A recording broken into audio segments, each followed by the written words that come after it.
नमस्कार, हमारा नाम है कपिल बाटड़ और आप देख रहे हैं दैबम बाट। और दैबम बाट पर आप वो सेगमेंट देख रहे हैं जहां आपको शाम की खबरों का एक पुलिंदा मिलता है।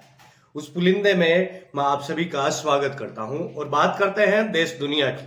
देश दुनिया में पिछले 12 घंटों में क्या बीता, क्या बड़ी घटनाएं हुई, किस राजनेता ने किस राजनेता पर छटाकसी की, उसके बारे में हम जानते हैं। किस नेता की कहाँ रैली थी, किस नेता किस बड़े स्टार प्रचारक को कहाँ बुलाया गया, इन सब की हम चर्चा करते हैं। तो चलिए शुरू करते हैं। अलीगढ़ में पीएम मोदी की रैली तो छत्तीसगढ़ में बरसे शाह नड्डा, फतेहपुर सीकरी में हुकार भरेंगे योगी। रक्षा मंत्री राजनाथ सिंह आज सियाचिन दौरे पर दुनिया के सबसे ऊंचे युद्ध क्षेत्र में सैनिकों से करेंगे संवाद।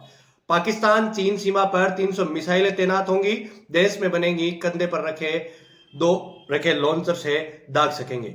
6800 करोड़ का प्रोजेक्ट।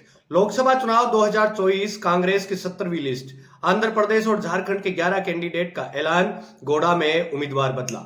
सियासी लाभ के लिए इतिहास से छेड़छाड़ ठीक नहीं। सुभाष बोस के पोते की कंगना रणौत को नसीहत। खड़गे बोले, नतीजों में दिखेगा सरकार के खिलाफ अंडरकरंट, हम मोदी की विचारधारा और काम की शैली के खिलाफ। मनी लॉन्ड्रिंग मामले में अरविंद केजरीवाल की याचिका पर हाईकोर्ट में सुनवाई आज हुई। ईडी के समन को अरविंद केजरीवाल ने दी थी चुनौती। चुनाव आयोग के निशाने पर शिवसेना उद्धव गुट को नोटिस। कैंपेन सॉन्ग से भवानी शब्द हटाने को कहा, भवानी और हिंदू दोनों शब्द हटाने को कहा। उद्धव बोले, मैं नहीं हटाऊंगा, जो करना है वो करें। और उद्धव ठाकरे ने यह भी कहा कि क्या हिंदुत्व का पेटेंट भारतीय जनता पार्टी और नरेंद्र मोदी ने करवा रखा है क्या। रोहतास राव बोले, 4 जून के बाद कांग्रेस में होंगे किरोड़ी लाल, पीएम मोदी का चेहरा उड़ा हुआ। राजस्थान में 15 से 20 सीटों पर बोलेगा मौर्य। डायरेक्ट टैक्स कलेक्शन में जबरदस्त उछाल, सरकार के अनुमान को भी किया पार। परिवारवाद पर सीएम का प्रहार, अलीगढ़ की जनता ने ऐसा ताला लगाया कि दोनों शहजादों को चाबी नहीं मिल रही। पीएम मोदी ने कहा कि मैं अलीगढ़ की जनता को हाथरस के भाई बहनों को यह प्रार्थना करने आया हूं, अच्छे भविष्य की चाबी भी जनता पर है। अब देश को गरीबी से मुक्त करने का समय आ गया है। अब देश को भ्रष्टाचार से पूरी तरह मुक्त कराने का समय आ गया है। अब देश को परिवारवाद की राजनीति से मुक्त कराने का समय आ गया है। पीएम मोदी ने कहा, जो पहली बार वोट डाल रहे हैं उन्हें याद नहीं होगा, तब वह 8 साल के होंगे। पहले टीवी पर विज्ञापन आता था कि कहीं कुछ लावारिस चीजें मिले तो उसके पास मत जाना, कोई बैग मत उठाना। बस स्टैंड, रेलवे स्टेशन पर यही हाल था, लावारिस चीजों में बम होते थे। अब योगी के कमाल से सब बंद हो गया, अब शांति हो गई। अलीगढ़ में आए दिन कर्फ्यू लगता था, पहले फोन करके पूछते थे शांति है ना, यहाँ योगी जी ने कर दिया है आपको। दंगे, हत्या, गैंगवार, फिरौती, यह सपा सरकार का ट्रेडमार्क था। उनकी राजनीति इसी से चलती थी। पहले हमारी बहन बेटियां घर से नहीं निकल पाती थी, अब योगी की सरकार में हिम्मत नहीं है। पीएम मोदी बरसे। लोकसभा चुनाव 2024 के नतीजे 4 जून को आने हैं, लेकिन इससे पहले ही भाजपा ने एक सीट जीत ली है। वोटिंग से पहले ही सीट पर भाजपा उम्मीदवार निर्विरोध चुने गए हैं। दरअसल गुजरात की सूरत लोकसभा सीट पर भाजपा को ये जीत मिली है। पिछले 2-3 दिनों से सूरत लोकसभा सीट पर हाई वोल्टेज ड्रामा चल रहा है। कांग्रेस प्रत्याशी नीलेश कुंभानी के फोरम को लेकर बीजेपी की ओर से आपत्ति दर्ज कराई गई थी। कल रविवार को सुनवाई हुई और कांग्रेस प्रत्याशी का पर्चा अमान्य कर रद्द कर दिया गया। राजनाथ सिंह ने जवानों से की मुलाकात, 5000 मीटर की ऊंचाई पर लगे भारत माता की जय के नारे। पहले चरण में कम मतदान के बाद माइक्रो मैनेजमेंट में जुटी भाजपा, पार्टी नए सिरे से बना रही रणनीति, मुद्दों से भटकाने की नई तकनीक और झूठ के कारोबार का अंत अब नजदीक। राहुल गांधी ने पीएम मोदी पर कसा तंज। केजरीवाल की जमानत पर लगी जनहित याचिका खारिज, हाईकोर्ट ने 75,000 का जुर्माना लगा, पूछा वे मदद नहीं चाहते तो आप होते कौन हैं। ममता सरकार को बड़ा झटका, हाईकोर्ट ने 24,000 स्कूल टीचर्स की भर्ती रद्द की, लौटाना होगा वेतन। Valsad Muzaffarpur express short circuit से लगी आग, फायर एक्सटिंग्विशर फटने से आरपीएफ जवान की मौत। आशीष मिश्रा का यूपी में घूमना तो बेल की शर्तों का उल्लंघन, केंद्रीय मंत्री के बेटे पर भड़का सुप्रीम कोर्ट। अहमदाबाद में एक साथ 35 लोग सन्यासी बने, दीक्षा लेने दिग्गज कारोबारी ने 500 करोड़ का दान किया। 18 साल से कम उम्र के 10 बच्चे भी शामिल।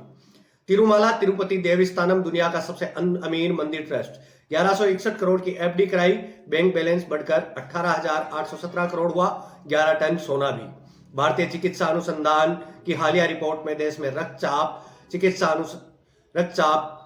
के प्रति लोगों में जागरूकता की कमी को लेकर चिंता जताई है। विशेषज्ञों ने बताया कि भारत में 18 से 54 आयु वर्ग के लगभग 30% व्यक्तियों ने कभी भी अपने रक्तचाप की जांच नहीं कराई है।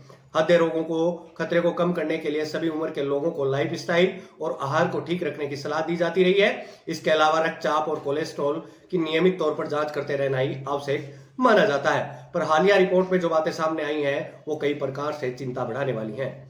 बड़ी चुनौती, भारत में दुनिया की 17% आबादी और पानी 4%। रिपोर्ट में दावा, देश के 50% जिलों में 2050 तक गंभीर जल संकट हो सकता है।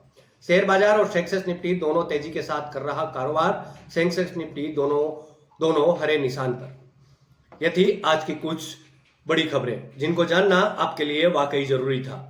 ये सभी खबरें सकारात्मक खबरें, जो राजनीति में चल रहा है, जो बाजार में चल रहा है, जो रणनीतियां राजनीतिक पार्टियां बना रही हैं, जो छिटाकशी एक दूसरे पर आरोप प्रत्यारोप की राजनीति, आमने सामने की पक्ष और विपक्ष की दोनों पार्टियां करती रहती हैं, उन्हीं के आधार पर ये खबरें, ये मुख्य बयान जो आपको जानना जरूरी था, किसने किसके बारे में क्या कहा। भारतीय जनता पार्टी कांग्रेस पर छिटाकशी कर रही है और वहीं कांग्रेस भारतीय जनता पार्टी पर लगातार छिटाकशी करती नजर आ रही है। लेकिन देखना यह होगा कि लोकसभा चुनाव के बाद के जो ये चुनाव है, इनमें बाजी कौन मारता है। फिलहाल के समय में यही देखने को लग रहा है कि इस बार भारतीय जनता पार्टी की सरकार, भारतीय जनता पार्टी अब की बार थोड़ी कमजोर रहने वाली है। कई लोगों का मानना है, कई विपक्षी लोगों का मानना है कि अब मोदी सरकार का जादू थोड़ा सा कम हुआ है, मोदी सरकार का जादू कम बिखेर रही है, मोदी का नाम कम हो रहा है। तो भारतीय जनता पार्टी को इस चीज का थोड़ा सा विरोध झेलना पड़ सकता है।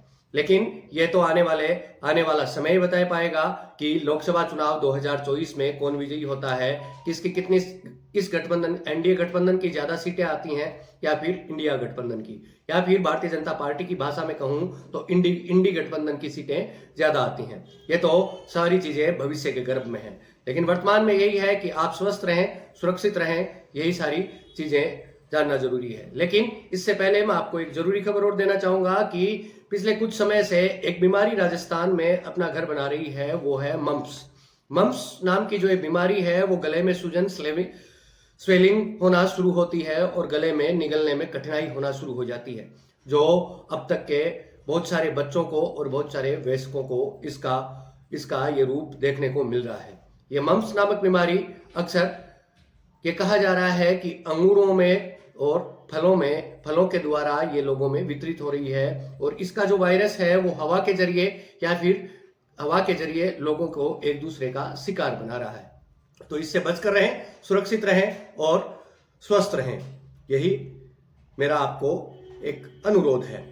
वहीं आज की खबरों का यही अंत करते हैं। आप यहां तक आए इसके लिए आपका बहुत बहुत धन्यवाद। आप देवबंबाट देख रहे हैं तो इस चैनल को अभी सब्सक्राइब कीजिए यदि आपने नहीं किया है, और इस वीडियो की खबरें आपको जानकर अच्छी लगी तो इस वीडियो को ज्यादा से ज्यादा लोगों तक शेयर कीजिए।